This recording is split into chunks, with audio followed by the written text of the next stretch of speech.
Hey, hello friends, this is Martin from Secrets, the channel for learning about trading and investing. Welcome to Markets. Next week, the weekly stock market analysis show where we look at what happened in the market during the previous week and then what we can learn from that and plan for a better trade for the next week. So this is October 10th, Monday, the week starting from Monday tomorrow, 2022. So let's look at the charts. Yeah, here we have the Nifty and the Banknifty weekly charts, and we have left side Nifty. You can see that it's a good bounce up. Banknifty also good bounce up, but it didn't manage to close above the previous candles high, but good bounce up on the Nifty definitely, right? And weekly, what else? There was a possibility of a CIP bounce. We talked about that last time. Same thing happened. And daily charts, you see it's a hammer. It's a hammer on the Banknifty also. Hammer on the top of a trend indicates a reversal of that trend. So the question is whether this is on the top of a trend or not. If you consider this as a small swing, that swing as a top, then it may be a signal of an indication of a reversal from here on the downside on the upcoming trend. Right? The ongoing trend reversal is what it indicates, but this is not exactly on top of a trend. Top of the trend would ideally mean that somewhere above the 18,000, the all-time high level, somewhere there. If there is a hammer that's happening, it makes sense, but may not be relevant. But what definitely this daily candle indicates is that there is some support on the downside. The bulls are supporting to lift the market up. That is clear by the VIX sign. And nothing peculiar about the weekly candles, except that it has CIB bounce it has done, and it is a bullish candle. Although there is a wick on the top, which indicates there is selling pressure there. Now Bollinger Bands. Now let's look at the numbers. What did we gain? 223 points gain that made bullish candle on the Nifty, and 542 points gained, 1.4% in the Banknifty. So it's a clear bullish move that happened, a bounce up, and it is closing about the 20 and the 50 weekly moving average, but still within the trend line resistance that we had been talking about. The weekly trend line resistance on the rounding pattern on the Banknifty also, it's below that, and that's still above the 20 and the 50 DMA if you look at the weekly candles, right? So looks fine on the weekly. A price action, it's just an attempted bounce. You don't know whether it will survive or not, but it's a good attempt. Daily time frames, it shows the hammer. We already talked about that, right? So daily closure was kind of flattish, just 17 points lost and 100 points lost on the Banknifty. So the M patterns are there in the weekly and daily. You can clearly see that on the. So that's a bearish indication. It's still the breach has to be watched, and if it breach, then it may be big fall. Bollinger Bands is what you have to look at. Bollinger Bands, what does it say? It says a contraction, but the bearish bias because the prices. You can see some expansion on the downside also is happening, but top side is clear. So it's a sideways with a bearish bias clearly indicated by Nifty and the Banknifty. Right? Another view. This is the trend line resistance that it had attempted multiple times, 3, 4, 5 times, and then could not move up, and now it has taken up support of the 50 and the 20 DMA, and then trying to kick out that. Coming weeks, we'll see that. This is another view. Banknifty, right? The rounding pattern resistance, trend line resistance is there. Attempted multiple times, failed. Now it has taken a support from the 20 week moving average, right? And then bounces just like the Nifty. And whether this bounce will sustain or not, what we have to look at. Now, support resistance levels. Right? These are daily charts of the Nifty. You see. So, 345, 7350 is the first swing, previous swing high.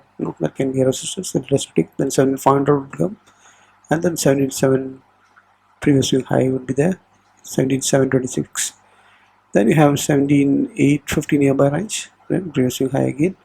And then 17992 nearby 18,000, and then 18,150. So anything above that would only indicate that the resistance is taken out, and then we are in that rally. Until then, it may be either consolidation or bearishness. Downside support will be 17161, down 16752 to 16650. That's only a good support. There's a gap support also there. Down, if that breach, then go back to 16360 levels, and then 16,067 kind of levels. So that's a Nifty levels. Banknifty. The first resistance would be 39,759, which is the previous swing high, and then 40,000 would be a rounding number that will have some resistance, and 40,528 would be the previous swing high, and then 41,159, then 41,677, 41,840, and 42, like that. Downside, the first support would be the previous swing low 37,950, and then we have 37,250, and then 36,808, which is the gap support as well, previous swing lows. If the gap support is breached, then you have trouble 36,808. So near to 37,000, you are bailout. Right. Similarly, here the Bank Nifty, if the 650, right, and 360 is breached, then we have trouble. Actually, the 650 is breached, the gap is breached itself, we have trouble. Right. So 37,000 and 16,650 is what we have to watch out for. Right. That's the levels of the support and resistances. And now moving on to momentum and trend analysis of the Nifty, the Bank Nifty. You can see the weekly charts of Nifty, which is showing sideways but rising momentum on the Nifty, and Nifty on the daily charts are showing that it has climbed back with the sideways also the BS also where it has fallen down. Trend has trend on the daily is bearish. Right. So we'll look at the trend later. So momentum, if you see, what does it say? Momentum is a medium term sideways and rising, and short term also it's sideways, right? So momentum is pure sideways, and the ADX indicator is used for the trend indication, showing bearishness on the daily charts. Right, it's in the bear zones of the Bank Nifty as well as Nifty in the short term. Weekly, Nifty is in the bear zones, but Bank Nifty is showing some crossover to the bullishness that you can see here. Just managed to just cross over the Nifty on the medium term, not that here. Nifty weekly, Bank Nifty weekly is down here, right? So here the slight crossover also is happening on Bank Nifty trend wise, but it's not confirmed fully yet. So overall sideways momentum is what you can see on the medium term and the short term. So trend is not in a great shape. Momentum is also the sideways, not in the bull zones yet. That's what. Volatility has cooled off a little bit, 5.5% last week as compared to the previous week. It's 18.81, but not far away from the 20s. So we have to be cautious, especially on the instruments like options trading. Open interest rate on the futures is still confusing. Short covering, it's kind of bullish on the Nifty, and it's like a short build up on the Bank Nifty. So Nifty showing some extra bullishness. This is for the October 13th weekly expiry for the next expiry. The levels, PCR levels, put call ratio levels of 0.77 and 0.85 is not bullish enough. That's what I mean. Levels, look at this, 17,000 and 18,000. 1,000 point range for the put call. Right, as seeing the support and resistance levels. For the October 13th expiry weekly, 16,500, 16,500 and 70,500. 1,000 point again range. The second level of highest put and call writing that is seen there. 39,000, 40,000 is another 1,000 point, but not much of speculation there on the support resistances. And 37,500 and 41,000 is the next level of highest put and call writing that you see there. So wide range volatility is expected by the option writers. They're not able to. They're still looking for a wide range of movement that can likely to happen. Right. So yeah, correlate this with the support resistance level that we talked about, and then you have to take a decision on how to go long or short. Right. In case you're trading, right? Just to wrap up on the week on the sectoral performance last week, it was all the sectors have moved up. You can see 2.7% IT moved up weekly, metal 2.8%, auto 0.5%, pharma 1.2% up, FMCG was down, reality 3.5%. So all sectors moved up except XFMG, which has fallen down 1.3% down on a weekly basis. But and auto also has not moved up great, 0.50%. So half a percent of up move has happened, but definitely it's an up move, it's not down move. So auto and FMCG is little weak. Other sectors are all given good performance last week. Now interestingly, this auto and the FMCG, which has gone down last, now has a positive reverse divergence, which is indication that it can take a support and then bounce it from here. And auto has formed a indecisiveness is there on the weekly basis, right? So as of now, none of the sectors are bullish enough to get into long positions straight away, because the weekly and the medium term and the short term both charts has to indicate bullishness for us to go confidently long. Right? Otherwise, it will be risky. But yeah, good recovery is what is seen across the sectors, except and pharma is showing bullishness among the most bullishness among all the major sectors. If you look at together, right? That's what you see in the charts here. IT sector is taking reversal after taking support here. Momentum has climbed back to the sideways in bear zones. Metal has been consolidating forever, and now it has taken face resistance at the momentum at the 60 and then fallen down. So there is a bullish close that has happened last week, but not enough to break the resistance on the upside. Auto has had a downfall, but it has taken a momentum divergence as positive reverse divergence, which is bullish in nature. It can take a support here and bounce up. So momentum could fall down some more and then take support here somewhere in the zone and then bounce up. This is changing polarity bounce also possible. There's momentum positive reverse divergence bounce also possible. So keep a close watch on how auto is going to perform next week. Nifty Pharma is breaking out of the channel, and it has been bullish and rising, but weekly is still sideways. It has not climbed the bullshoot, but uh, daily is definitely bullish. FMCG also has given a pullback, and there is a divergence, positive reverse divergence, which can work out and take it where the price can take a support at the RSI 60 kind of levels and then bounce up from here. So keep a close watch on FMCG also, just like the autos.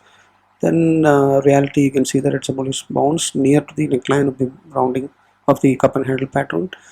So once again it has taken the support there and then it has bounced up. So momentum is still not in the bullish on the medium term, but yeah, you have to keep close watch. If it is the bounce up from here, that support zone is going to sustain. That's what the sectors, major sector indices that has been doing. Moving on to the index heavyweights, we can see that the HDFC is kind of consolidating the medium term. Not much action going up and down, and that's what is happening. But it's green close last week, where the momentum has picked up a little bit on the medium term. HDFC to HDFC, we are talking about HDFC Bank now. HDFC also has given a green tick. Momentum is sideways in the medium term. Reliance also sideways in the medium term, nothing much, but it has taken. Remember that bounce up last this week has happened on a neckline, and there is not a breach, which is positive, right? And the momentum has taken a twist to the upward side, bend and upside of very close to the support zone of the RSI 40. So there is a hope that it can move up towards the channel top at least, right? 2,600 kind of looks. Give a close watch on, but all these behaviors are sideways momentum, right? Index, moving on, this Infosys, the IT2 stocks, Infosys and TCS, what you see on the left side, you can see that it's a bounce up, good reversal has happened in both. It's a major support zone for the TCS, major support zone bonds that has happened from the Infi also.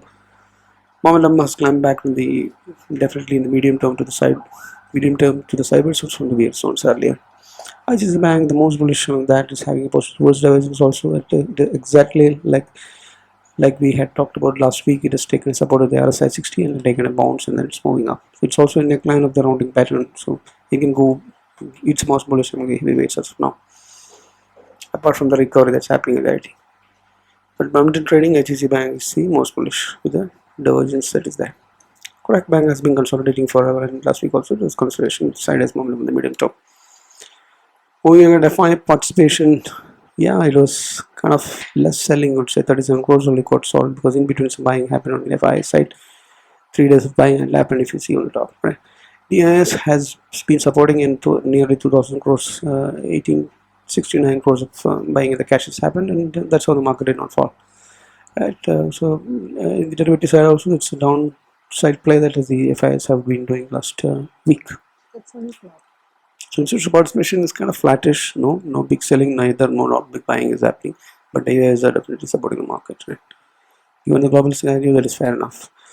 Going ahead, global markets, you can see that the US dollar is shooting up crazily like a rocket to 1.6% further move after a small pullback that happened last week. It's 112.74 again, all-time high levels, major bullish zones momentum, and then multi-year high, 20+ year kind of high levels. Dollar shooting up again. USD INR 1.5% up, and that is the saddest part as far as our Indian markets are concerned. All-time high level 82.81 is our historic high, weakest all-time low level of rupee is what you see the USD INR charts. Look at this.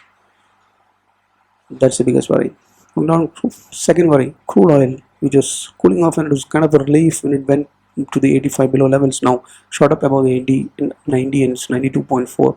17% of up has happened. A morning star pattern is what formed in the oil. You can see there is a morning star pattern, big wide range bullish, 17% of up following OPEC meeting of oil production cut to something, right? So that caused the panic, and then the hedging instrument, primarily the gold commodity, has also shot up and then managed to climb up at above the first resistance zone, and now it's attempting to climb up the previous next resistance on the upside, which is from where it had fallen off. So that's good up move on the gold, 2% of up move. Crude oil, very sad. It's very unfortunate for the Indian market at this stage when the rupee is at the weakest level. So that's a double whammy kind of thing. US markets, look at this, what is happening, right?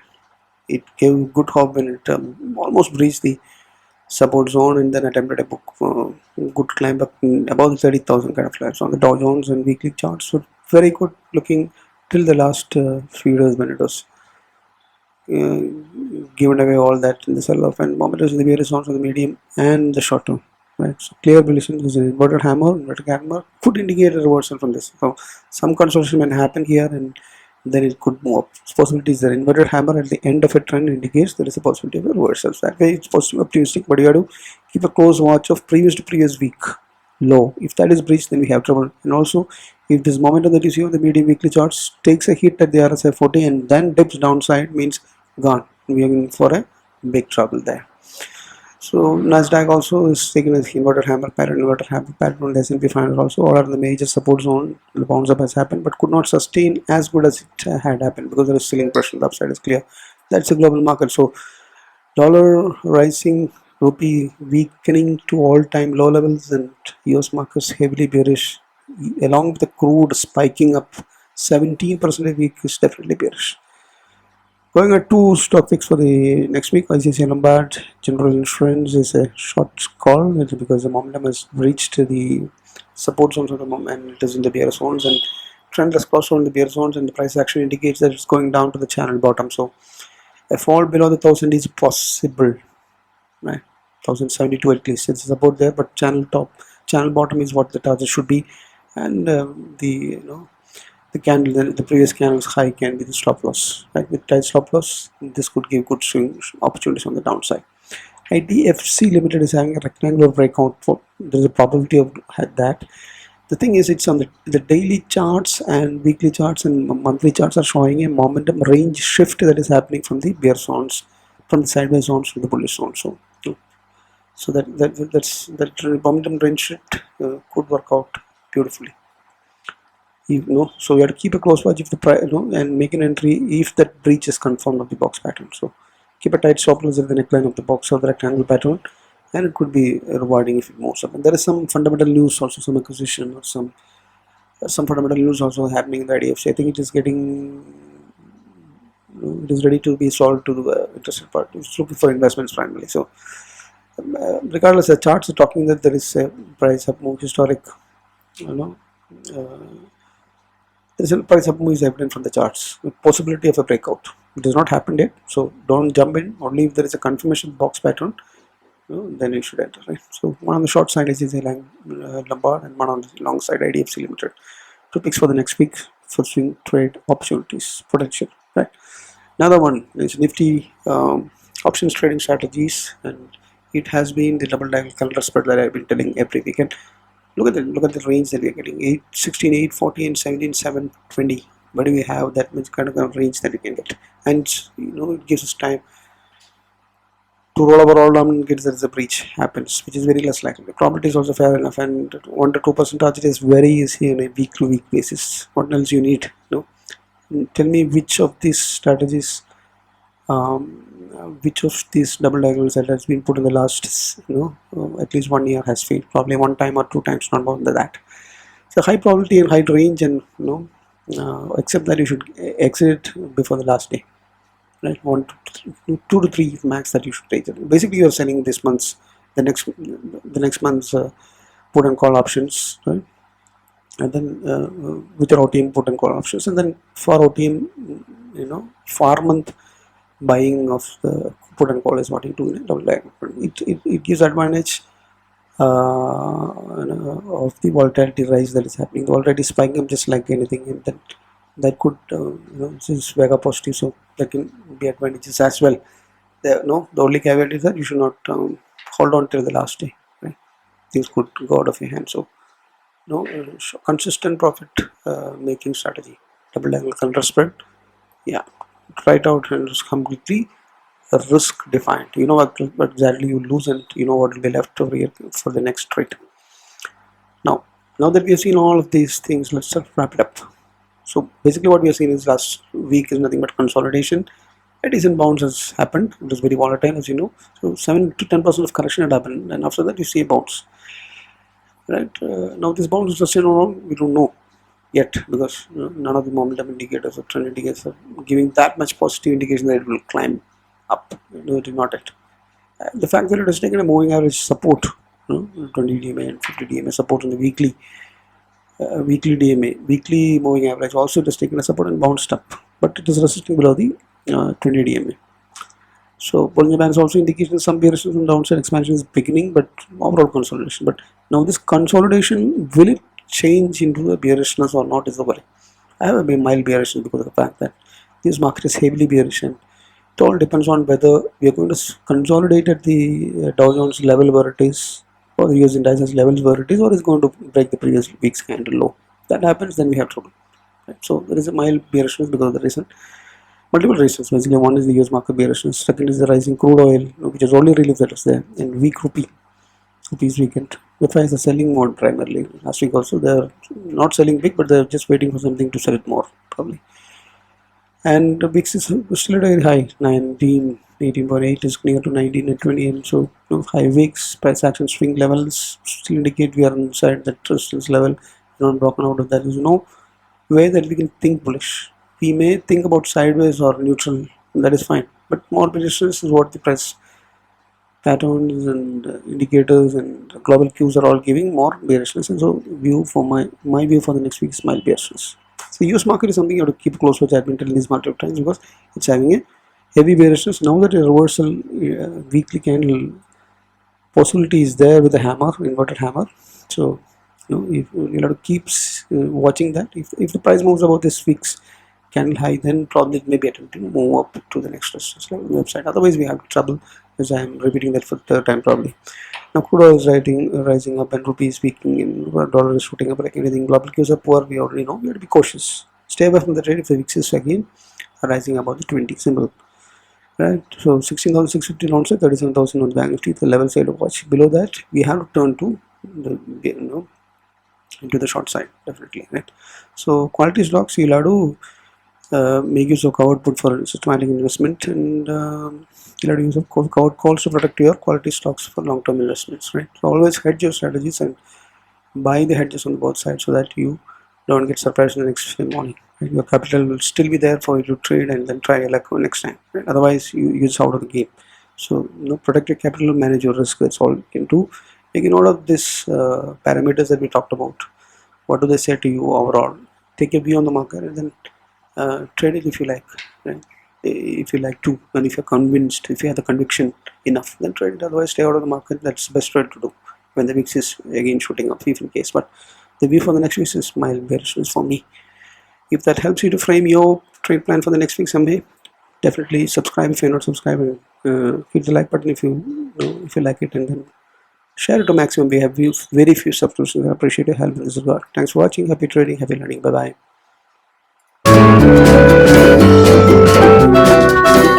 bye.